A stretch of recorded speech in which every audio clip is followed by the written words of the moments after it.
국토를 가로지르는 생명의 물줄기 내수면. 맑고 깨끗한 민물의 가치를 연구하는 사람들이 있습니다. 특별한 연구소에서 그들을 만나보시죠. 멋진 헤어 스타일링을 위해 필요한 도구, 매직기의 재미있는 탄생 스토리를 공개합니다. 평범한 식량 작물은 가라. 맛과 영양이 풍부한 기능성 작물의 시대가 왔다. 쌀과 감자, 그리고 고구마의 이유 있는 변신. 키스티와 함께하는 과학 향기에서 확인해보세요. 아시아 대륙의 동쪽 끝에 위치한 한반도의 나라. 우리나라를 지칭하는 표현인데요. 이 한반도의 특징이라고 하면 국토의 삼면이 바다와 맞닿아 있다는 점이죠. 그렇다면 바다를 제외하고 이 국토를 혈관처럼 구석구석 뻗어 있는 물줄기들을 무엇이라고 할까요? 바로 내수면입니다. 오늘 무한상상연구소에서는 우리나라의 내수면을 연구하는 곳을 찾아가 보려고 하는데요. 과연 어떤 연구가 진행되고 있을지 함께 확인해 보시죠. 천혜의 자연경관을 자랑하는 대한민국. 하늘과 맞닿은 곳엔 푸른 숲이 기품 있는 능선을 이루고 숲속에는 사람과 동식물의 생명수, 물이 흐릅니다. 오늘은 소금기가 전혀 섞이지 않은 맑은 물, 계곡물, 호수, 하천, 저수지, 강이라고 불리는 맑은 물에 집중해 보려고 하는데요. 우리나라 내수면 연구의 현장으로 가보겠습니다.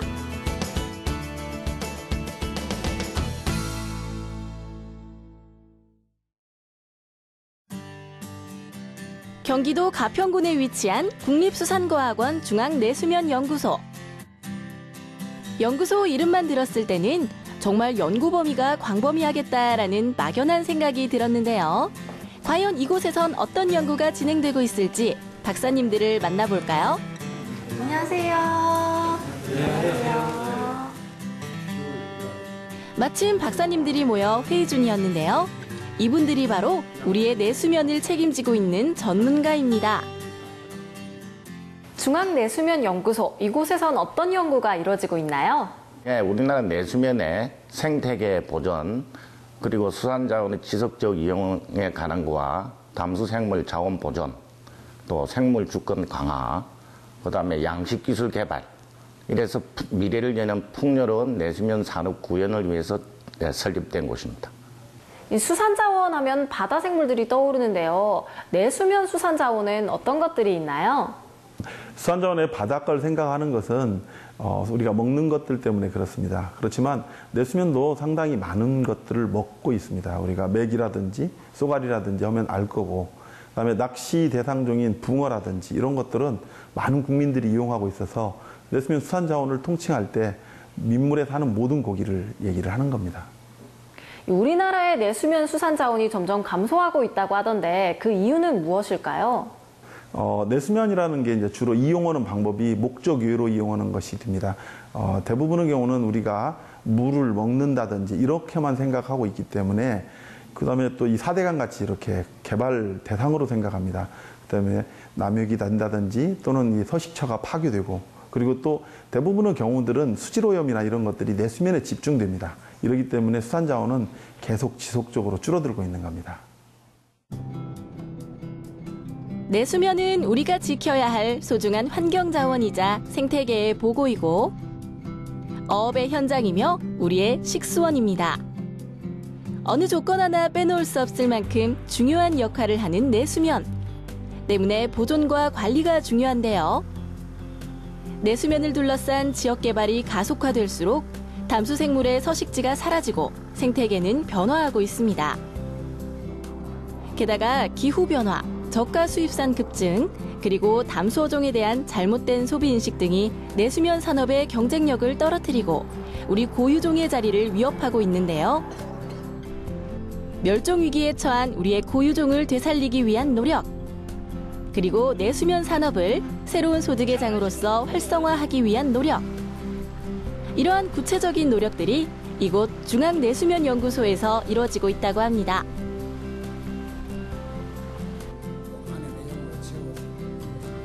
내수면의 가치를 이해하려면 기본적으로 그곳에 서식하는 생물이 무엇인지 알아야겠죠? 민물고기 전시관에선 정말 다양한 종들을 볼 수 있었는데요. 같은 계열로 이거는 강중치라는 장가시가 많다 보니까 단백질 이제 뭐 용도가 제대로 되질 않아 가지고 활용이 아직 미활용되고 있는 고기인데 상당히 앞으로 어죽이라든가 개발을 해서 상당히 자원으로 활용 가치가 있다고 봅니다. 전문가의 설명과 함께 물고기를 관찰해 보니 평범해 보이던 민물고기들이 꽤 개성 있게 느껴지더라고요. 주둥이가 뾰족하게 나온 것이 귀여운 돌고기. 원래 이름은 돈고기로 돼지처럼 먹성이 좋다고 해서 지어졌다고 하고요. 우리에게 익숙한 이 모습. 기왓장처럼 생긴 비늘과 수염이 인상적인 잉어입니다. 가시낙지리라는 이름의 이 물고기는 우리나라에서밖에 볼 수 없는 고유종이라고 하네요. 이 외에도 전국 각지의 담수어종들을 볼 수 있었는데요. 이 크고 작은 생물들이 내수면 연구소의 귀중한 연구자원이라고 합니다. 한 연구실로 들어가 볼까요? 조용하지만 분주하게 뭔가에 집중하고 있는 연구원들. 87, 70, 55, 46. 자세히 살펴보니 실험대 위에 놓인 여러 종류의 물고기를 보며 숫자를 부릅니다. 33, 26. 마치 신체 검사를 하듯 민물고기들을 일일이 살펴보고 기록하는 작업. 뭔가 특별한 이유가 있는 것 같은데요. 네, 박사님, 지금 어떤 연구를 하고 계신 건가요? 네, 지금 내수면 수산자원 보호구역으로 지정되어 있는 예당호에 서식하는 수산자원 중에서 담수어류를 분류하고 있습니다. 이 담수어류 종을 분류하는 이유가 있나요? 우리나라에 서식하는 담수어류는 각각의 고유 유전 정보를 가지고 있습니다. 그 유전 정보의 확보를 위해서도 필요하고 그리고 수산자원으로 활용되기 위해서도 필요합니다. 그리고 또 내수면 어업뿐만 아니라 낚시나 생태 교육 그리고 축제 지원 등에도 활용되고 있습니다. 내수면 수산자원 보호구역에서 서식하는 담수어류의 종을 분류하고 정밀하게 조사하는 이들.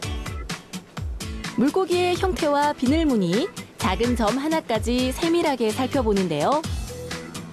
우리 눈에는 보이지 않는 수많은 민물고기 정보가 전문가들에겐 보이는 것이겠죠.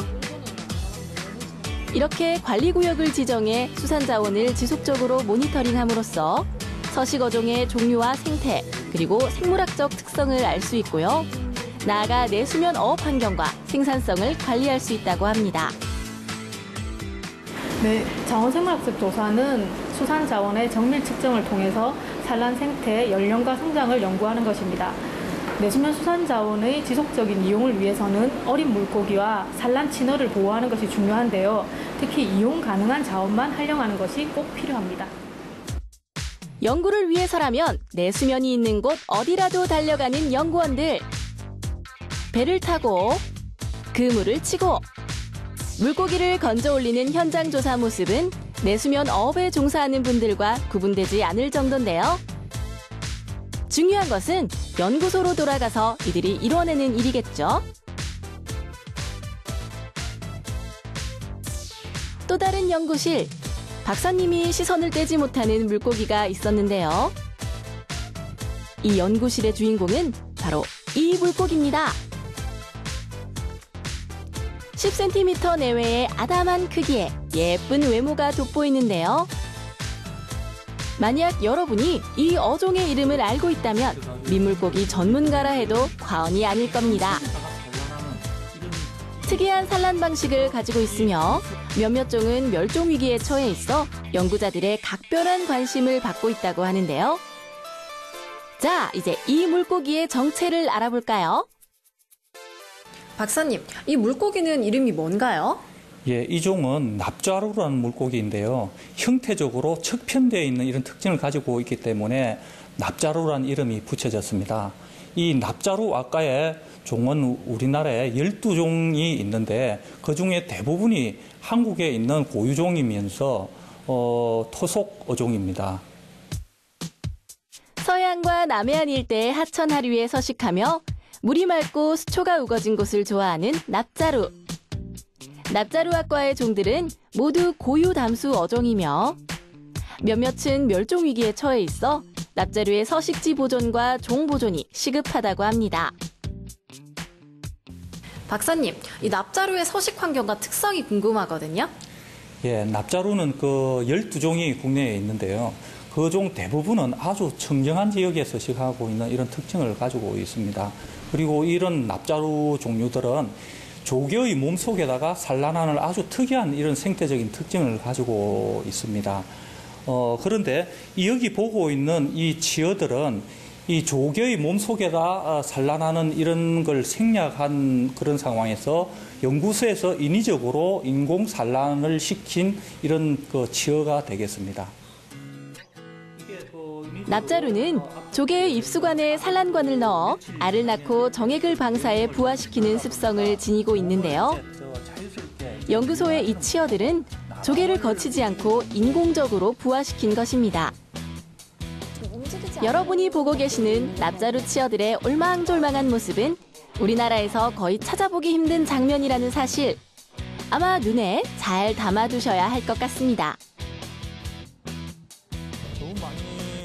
지금까지 담수 어류를 살펴봤다면 이번에는 담수 폐류 차례입니다. 박사님이 매우 희귀한 조개를 보여주신다고 해서 자리를 옮겼는데요. 수조 안에 이곳에 주인공이 있다고 합니다. 예전에는 한강에 많이 있었던 종이었는데 지금 현재는 한강에서 완전히 멸종되어 있는 그런 상황이라고 볼 수가 있고요. 예전에는 한강에서 흔히 볼 수 있었지만 지금은 거의 찾아볼 수 없는 담수조개. 이 조개의 이름은 두드럭 조개입니다. 표면이 이렇게 울퉁불퉁해서 붙여진 이름이라고 하는데요. 두드럭 조개는 우리 고유종으로 60년대까지 한강 하류에 널리 분포해서 셔츠 단추의 소재로 활용되기도 했던 산업종이라고 합니다. 멸종 위기종이기 때문에 연구소에서조차 20마리 이상 채취하기 힘들다고 하네요. 이 외에도 껍데기가 염주알처럼 생긴 염주알 다슬기도 볼 수 있었는데요. 이 다슬기 또한 우리 고유종으로 강원도, 충청북도 등지에 물살이 센 강기슭에 주로 분포하고 있지만 사라질 위기에 처한 멸종 위기종으로 선정돼 복원 연구가 진행되고 있었습니다. 그런데 이러한 담수 폐류가 몇몇 담수 어류의 생존에 밀접한 영향을 끼친다는 사실, 여러분은 알고 계셨나요? 우리나라 그 고유종 중에서 납자루 아까 어종은 12종이 있는데요. 이런 종들은 이 생태계 특징상 담수 폐류에 산란을 하는 이런 특징을 가지고 있습니다. 그런데 요 최근에 하상 정비라든지 하천에서 공사를 하는 경우가 많이 있는데 이런 경우에는 이 납자루 아까 종류들이 산란을 할 수 있는 조개들이 완전히 사라지게 됩니다. 조개가 사라지게 되면 당연히 산란할 수 있는 이런 산란장이 사라지게 되는 이런 결과를 초래를 하게 되는 거죠. 우리가 관심을 갖지 않으면 세상에서 영원히 사라질지도 모를 담수 생물들. 이름과 모습을 기억하시고 생태계 복원과 종 보존의 중요성에 대해 다시 한번 생각해 보셨으면 좋겠습니다.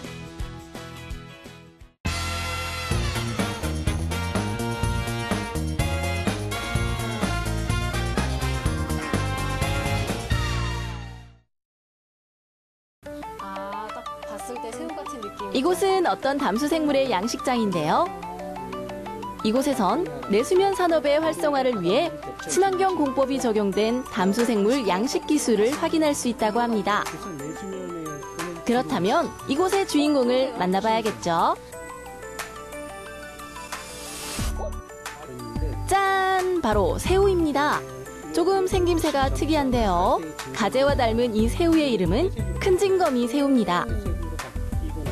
그렇다면 이 큰징거미 새우의 양식을 위해 과연 어떤 기술이 접목됐을까요? 지금 새우 양식장을 이렇게 둘러봤는데 이곳에 아주 특별한 기술이 적용되어 있다고 하던데요. 특별한 기술이라기보다 BFT 양식 기술이라고 해서 바이오플락 테크놀로지라고 해서 미생물 총 기술이라고 합니다. 이 양식 기술은 그 양식 시설 내에 수조 내에 그 양식 생물의 배설물이나 사료 찌꺼기 그런 그 유기물들을 그 미생물들이 분해해서 수질을 안정화하는 양식 기술이라고 할 수 있습니다. 바이오플록을 이용한 기술. 일명 BFT 양식 방법은 쉽게 말해 물 교환 없이 생물 양식이 가능하도록 한 것입니다. 지속적으로 신선한 담수를 제공해야 생물이 건강하게 자라는 것은 당연한 사실이죠. 만약 물이 오염된다면 양식장의 생물들은 순식간에 폐사해버릴 겁니다. 물 교환을 하지 않고 사육수 또한 배출하지 않으며 깨끗한 양식 환경을 유지할 수 있는 핵심 기술은 바로 미생물에 있었습니다. 미생물이 수질을 정화시키는 역할을 하는 것이죠. 이러한 미생물을 이용한 양식 기술로 큰징거미 새우의 대량 생산이 가능해진 것인데요. 생산성은 높이고 사육 경비를 줄이며 배출수 저감에 따른 환경오염을 최소화할 수 있는 효과까지. 이를 통해 내수면 양식 산업이 활성화되는 커다란 발판이 되길 기대합니다.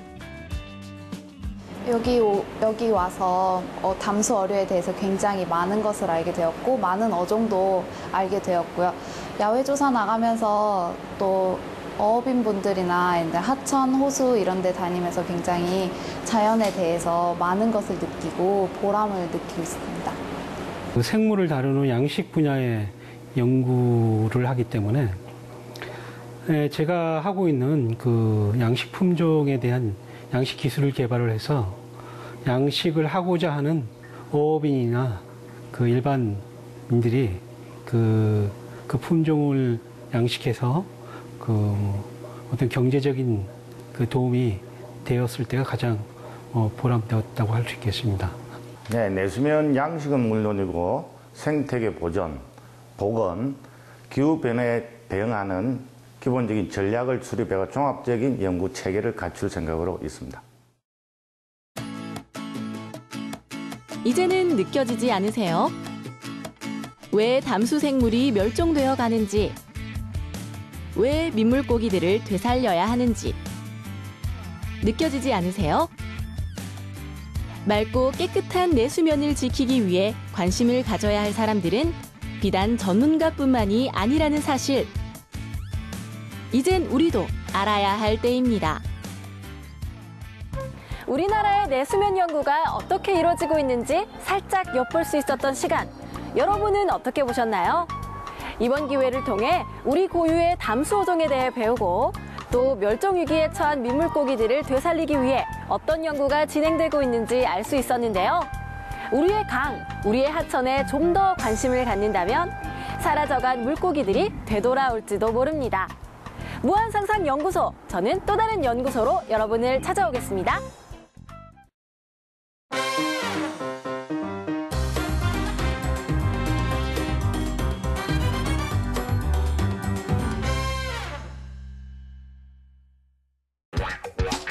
풍성하고 아름다운 헤어 연출을 위해 모발에 웨이브를 넣거나 곱슬머리를 생머리로 변신시켜주는 도구. 주로 여성들이 미용을 위해 사용하는 이것을 우리는 매직기라고 부르는데요. 전문가의 손길을 거치지 않아도 화려한 헤어 스타일링이 가능한 매직기. 매직기는 어떤 과정을 통해 만들어질까요? 우리 생활 속 당연하게만 여겼던 물건들의 재미있는 탄생 스토리 지금 시작합니다.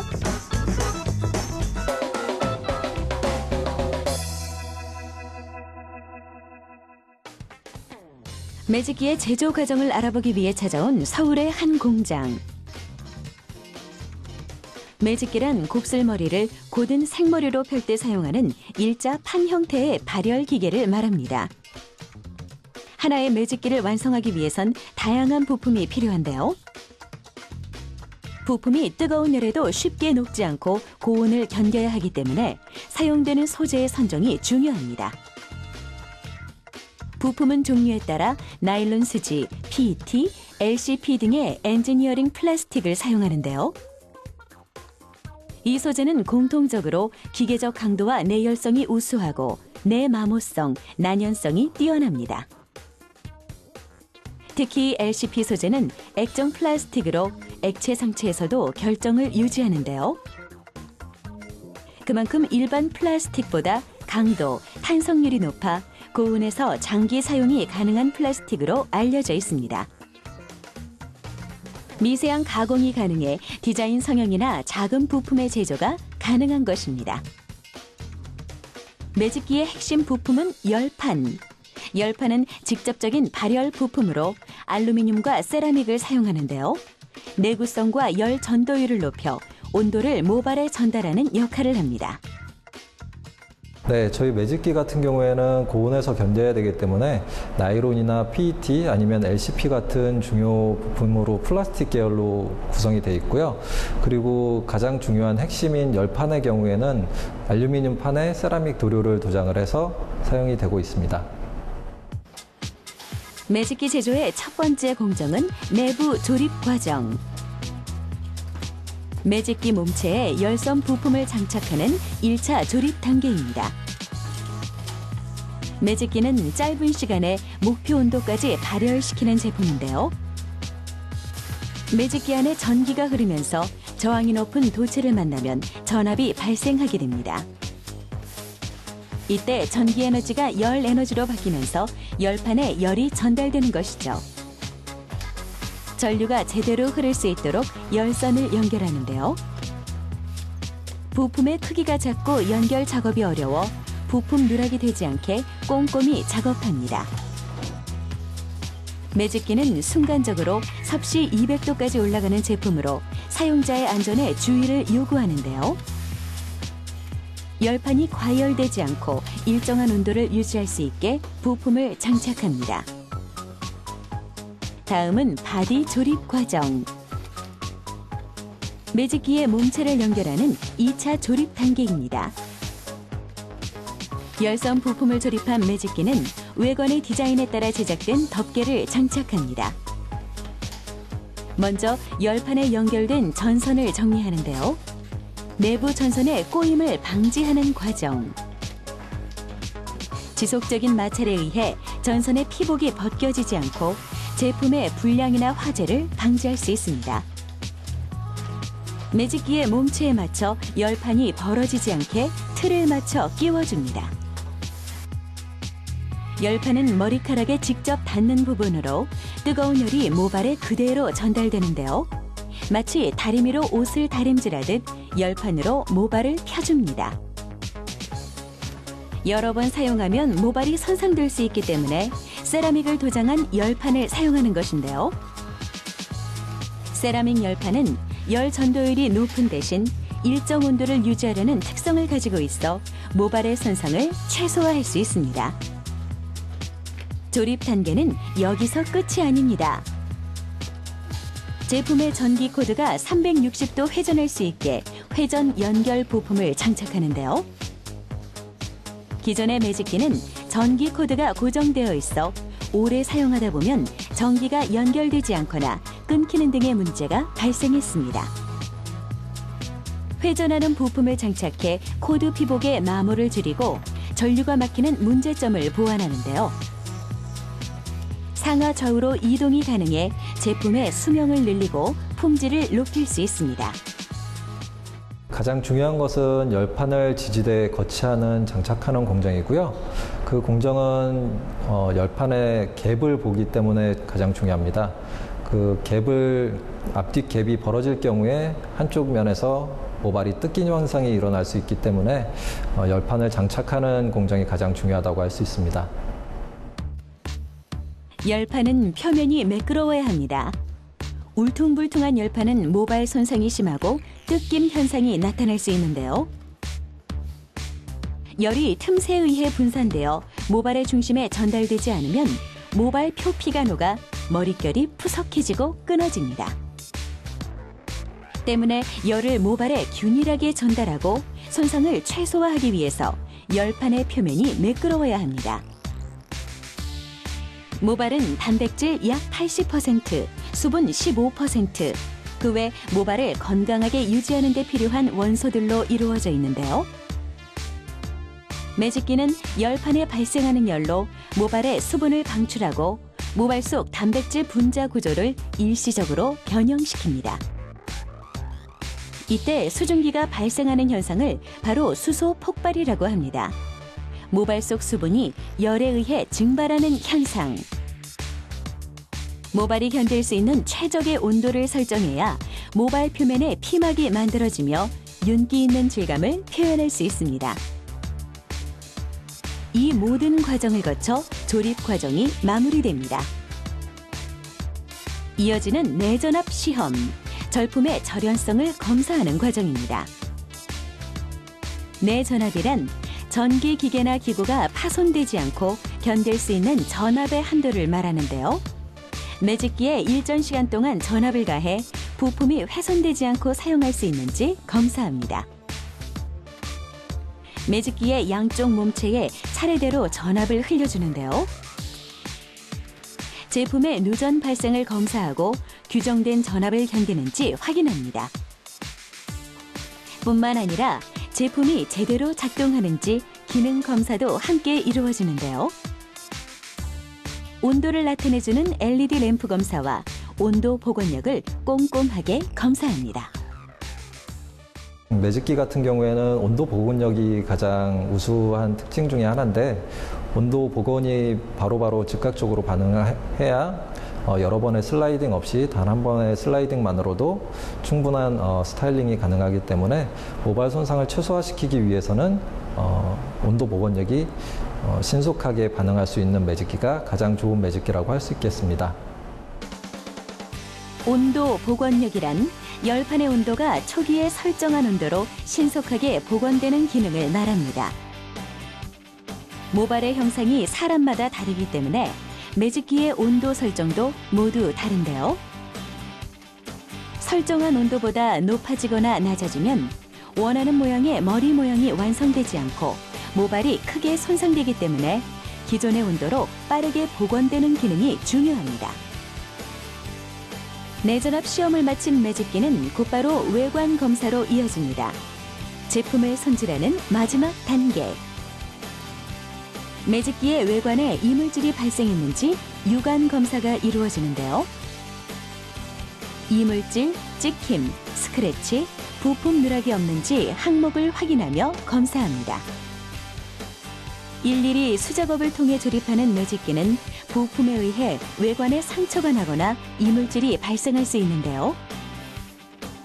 상처가 난 외관을 가볍게 갈아주고 표면을 매끄럽게 정리하는 과정을 거칩니다. 고르게 갈아준 제품은 이물질을 닦아 제품 번호를 붙여주는 것으로 끝이 납니다. 이 모든 과정을 거쳐 비로소 매직기가 완성됐습니다. 모발의 화려한 변신, 특별한 약품 없이 열만으로 헤어에 변화를 줄 수 있는 도구 매직기. 손쉽게 전문가의 솜씨를 발휘할 수 있어 남녀노소 많은 사람들이 사용하고 있는데요.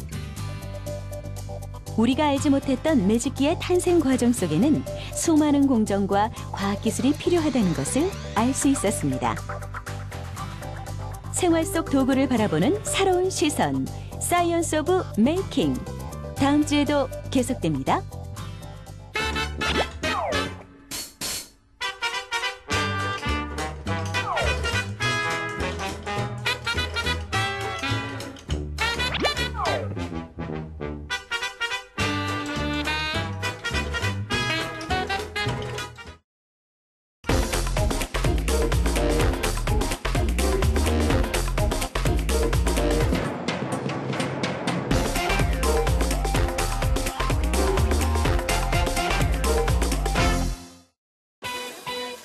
최근 식생활의 서구화로 인해 성인병이 증가하면서 몸에 좋은 각종 기능성 식품과 건강식단에 대한 소비자의 관심이 날이 갈수록 높아지고 있는데요. 논밭에서 일궈내는 작물 또한 맛과 건강, 두 마리 토끼를 잡기 위한 개발이 가속화되고 있다고 합니다. 쌀과 감자, 그리고 고구마에 이르기까지 기능성 작물의 무한 가능성을 함께 만나보시죠.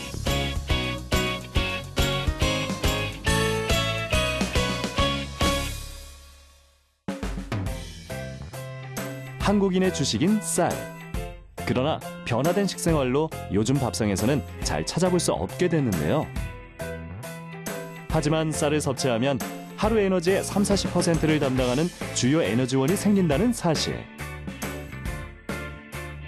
한 해 동안 길고 수고스러운 과정을 거쳐 결실을 맺는 쌀은 쌀lun과 쌀결을 중심으로 탄수화물, 식이섬유, 미네랄 등 무려 10여 가지의 영양 성분이 들어있는데요. 이러한 쌀의 고유 기능이 재조명받으면서 기능성 쌀의 연구 개발이 활발하게 진행되고 있습니다. 예, 우리가 이제 건강 기능성 쌀이라고 하는 것은 사실 특수미라고 불리고 있습니다. 객관적으로 말씀드리면 몸에 좋은 쌀이라고 생각하시면 되겠고요. 일반 쌀과 다른 점을 말씀드리면 일반 쌀과 같은 경우는 이제 우리가 밥으로서 칼로리를 섭취하는 목적으로 우리가 섭취를 하고 있고요. 그다음에 기능성 쌀과 같은 경우는 쌀이 가지고 있는 고유의 건강 기능 성분을 강화시킨 쌀로서 이걸 먹음으로써 우리가 몸에 좋아지는 그리고 그 생활 습관병이 최근에 많이 대두가 되고 있는데요. 이와 같은 생활 습관병을 예방하고 그리고 나아가서 이제 치료 효과도 기대되는 쌀이라고 보시면 되겠습니다. 소비자의 기호와 체질에 맞춰 개발되는 기능성 쌀은 매우 다양한데요. 일반 쌀에 비해 쌀눈의 크기가 3배 이상 큰 흑미신 품종 눈큰 흑찰. 큰 눈뼈와 흑미를 교배해 육종한 이 눈큰 흑찰 현미에는 집중력과 기억력을 높여주는 가바 성분이 일미벼보다 8배 이상 많고요. 인체를 구성하는 단백질, 아미노산 성분도 풍부할 뿐더러 항산화 물질인 폴리페놀의 함량도 높은 것으로 밝혀졌습니다. 그리고 예쁜 색채를 띠고 있는 홍국쌀은 또 다른 기능으로 주목받았는데요. 몸에 좋은 콜레스테롤은 높이고 해로운 콜레스테롤은 낮추는 모나콜린 K 성분이 일반 쌀에 비해 최대 10배까지 많다는 결과가 나오면서 콜레스테롤 경감 효과를 입증했습니다. 벼 품종의 개발은 날이 갈수록 진화하고 있는데요. 질병의 예방과 치료 효과를 기대할 만한 기능성 쌀 메디라이스를 대표적인 예로 들 수 있습니다. 알코올 섭취를 절반 이상 줄여주는 흑찰 거대 배암이, 폐암의 발병을 억제하는 메티오닌 성분이 풍부한 하이암이, 체지방 감소 효과를 극대화한 다이어트 쌀 고아미 2호, 빈혈에 효과가 있는 철을 많이 함유한 고아미 4호 등 쌀이 보약이라는 말에 걸맞게 맛은 물론 건강까지 생각하는 다양한 기능성 쌀이 개발되고 있습니다. 이렇게 건강한 먹거리를 만들기 위해서 보다 과학적인 품종 개량 방법이 동원되고 있는데요. 저희가 이제 인공 교배라는 과정을 거치고 있고요. 그리고 최근에 저희가 기능성 쌀로서 눈큰 흑찰이라는 쌀을 말씀을 드렸었는데, 눈큰 흑찰은 이제 그 품종 이름에서도 있듯이 쌀눈이 일반 쌀보다 한 3배 정도 큰 쌀을 얘기를 하고 있고요. 그리고 여기에 이제 흑미의 특성과 찹쌀의 특성을 같이 가지고 있습니다. 여기에 도입된 기술이 약비향이라는 기술을 저희가 이용을 했습니다. 이제 그 꽃가루 배양을 생각하시면 되겠는데요. 꽃가루 배양을 통해서 기존에 가지고 있는 쌀눈이 큰 그 쌀을 개량을 하게 된 거고요. 여기에 이제 일반 쌀과 인공 교배를 통해서 우리가 이제 먹을 수 있을 정도로 이제 개량이 된 쌀이라고 보시면 되겠습니다. 기능성 쌀을 포함한 식량작물은 이제 떡과 면 등 단순 1차 가공에서 벗어나 식이약품 원료와 공업용 신소재로 활용하기 위한 연구 또한 활발한데요. 식량작물의 개발은 우리 식탁에 새바람을 불러일으킬 뿐만 아니라 생활 전반에 많은 변화를 가져올 것으로 주목받고 있습니다. 사실 쌀과 같은 경우 쌀 자체로서 이제 비만에 효과도 어느 정도 가지고 있습니다만, 이와 같이 쌀이 가지고 있는 고유의 그 비만 효과가 강화된 그런 쌀의 연구를 저희가 집중적으로 하고 있고요. 또한 그 녹차의 폴리페놀 성분과 그다음에 검정쌀의 플라보노이드 성분을 같이 가지고 있는 쌀에 대한 연구도 집중을 하고 있습니다. 이것과 더불어서 그 쌀이 가지고 있는 그 지질 대사 성분, 지질 대사에 도움이 될 수 있는 이런 쪽의 연구도 저희가 강화를 하고 있습니다. 벼, 밀, 옥수수와 함께 세계 4대 식량작물에 속하는 감자. 비타민C와 아미노산, 식이섬유가 풍부해 완전식품에 가까운 감자 또한 새로운 기능성에 대한 개발이 한창입니다. 겉으로 봐서는 일반 감자와 별다른 차이가 없어 보이는 이 감자. 하지만 잘라서 속을 보면 그 차이를 알 수 있는데요. 속이 흰색을 띠는 일반 감자와 달리 붉은 빛을 띠는 감자, 그리고 진한 보랏빛을 띠는 감자. 선홍빛 껍질이 탐스런 이 감자는 1년에 2번 수확이 가능하다고 합니다. 컬러 감자라고 불리는 이 기능성 감자들, 결코 색깔만 예쁜 것이 아닙니다. 컬러 감자는 일반 감자에 없는 안토시아닌 성분이 많아 항염증, 항산화 효과가 있습니다. 특히 인체 세포 실험 결과 컬러 감자 추출물은 전립선암 억제 효과가 있는 것으로 밝혀졌습니다. 또한 염증을 유발하는 단백질 효소의 발현을 억제하는 효과도 있는 것으로 나타났습니다. 이러한 기능성을 가진 컬러 감자는 날 것으로 먹으면 몸에 더 좋기 때문에 웰빙 식품으로 주목을 받고 있습니다. 일반 감자에 비해서 항산화 활성이 월등히 뛰어난 컬러 감자. 연구 결과 컬러 감자 추출물에 있는 전립선암 항암 활성은 대비약제에 버금갈 정도로 탁월하다는 것이 드러났는데요. 컬러 감자의 추출물에서 양리 효능과 인체 활성 효과가 확인되면서 가공식품 원료 작물로의 개발이 활발하게 이루어지고 있습니다.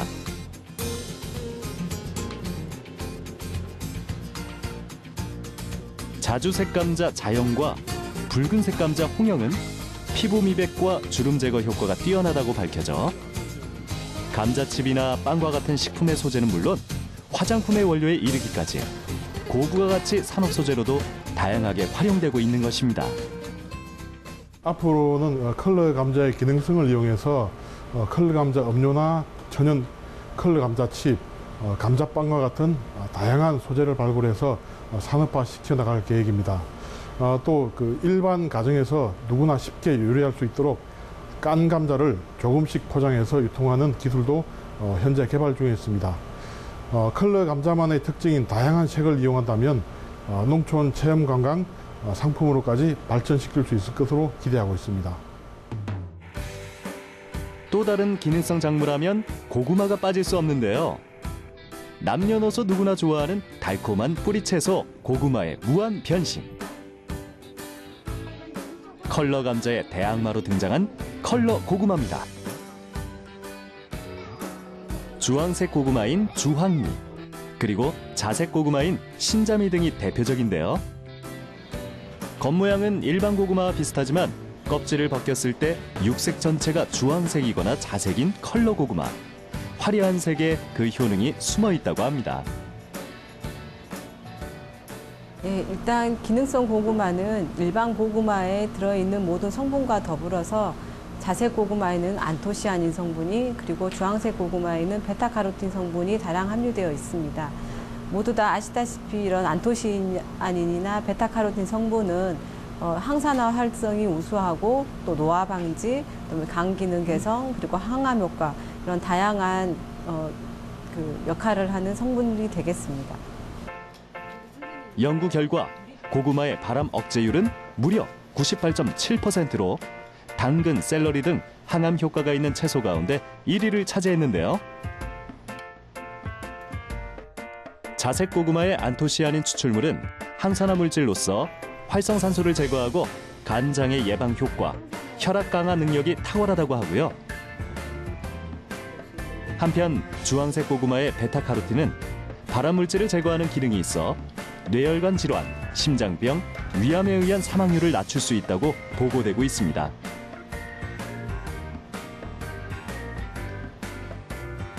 맛도 좋고 영양 성분도 많은 컬러 고구마.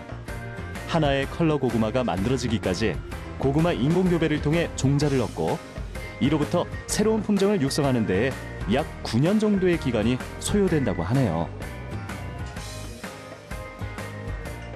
공들여서 만들어낸 만큼 단순히 먹거리로서 이용되는 것을 넘어서 부가가치를 이끌어낼 수 있는 농식품의 소재로의 개발도 이루어지고 있습니다.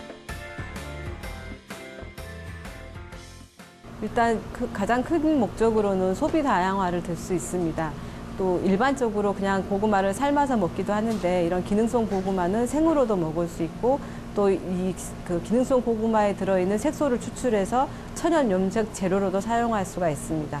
또 이것들을 이용해서 음료나 막걸리 또 다양한 가공식품의 원료로 사용할 수 있기 때문에 고구마의 용도를 더 넓게 이용할 수가 있겠습니다. 우리의 밥상을 책임지는 식량 작물에서 맛과 영양까지 신경 쓴 기능성 작물로의 이유 있는 변신. 소비자는 물론 농업인의 산업체, 모두에게 이득이 되는 기능성 작물의 개발이 앞으로도 쭉 계속되길 바라봅니다. 키스티와 함께하는 과학향기에 정보를 더하다. 과학향기 지식 플러스.